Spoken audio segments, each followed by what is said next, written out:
Auntie Claire, saan ka daw nag-graduate? Tanong lang naman yan ni Attorney Guanzon. Matapos ba namang sabihin, maaari daw kasuhan si Manong Chavit. Ayon kay Claire Castro, o ayon dito sa balita, binigyang diin ni Palace Press Officer Claire Castro na maaaring maharap sa kasong inciting to sedition si dating Ilocos Sur Governor Luis Chavit Singson kaugnay ng kanyang panawagan ng malawakang protesta.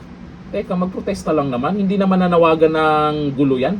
Protesta, paano kung peace rally naman ang gusto ni Manong Chavit? Kakasuhan ka agad. Paano yung mga kawatan dyan? Auntie Claire, yung dapat unahin mo dyan, yung kaso-kaso na yan. Eto, panawagan ng malawakang protesta ni Manong Chavit na layong pabagsakin sa pwesto si Pangulong Ferdinand Marcos Jr. ayon kay Castro, bilang isang abogado. Aba, abogado pala yan. Ang tanong, saan ka nga daw nag-graduate? Sabi niya Tony Guanzon, dapat masagot ni Auntie Claire yan ha.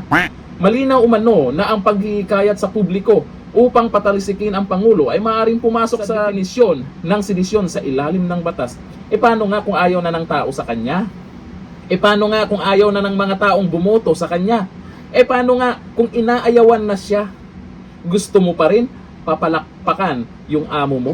Gusto mo pa rin na palaging nandyan yung amo mo? Kasi kung mawala dyan, malamang baka isa ka rin sa mag-iiyak dyan. Malamang. Ganito yung sinasabi ni Auntie Claire.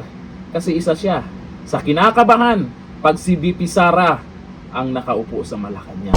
Malamang, gayon pa man, nilinaw ng opisyal ng palasyo na hindi siya ang magpapasya kung hahantong sa kaso ang panawagan ni Singson. Ay, hindi naman pala ikaw magpapasya kung ano yung pinagyayaw-yaw mo dyan.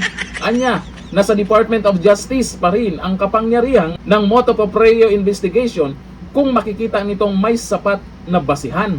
Yung datingan kasi ni Auntie Claire, maraming nagtatanong na, abogado ba talaga yan?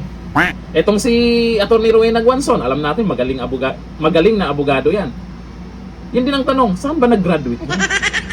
Kasi dito sa mga pinagyayaw-yaw niya, dapat unahin nila yung mga naging dahilan. Bakit nagkakaroon ng rally?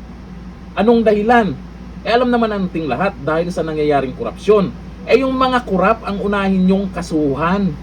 Auntie Claire, gising! Hindi ba pwedeng kampihan mo naman ang sigaw ng taong bayan? Hindi ba pwedeng kampihan nyo naman ang sigaw ng taong bayan para naman madagdagan ng kaunti yung trust rating? Negative na nga, negative pa, at magne-negative pa talaga.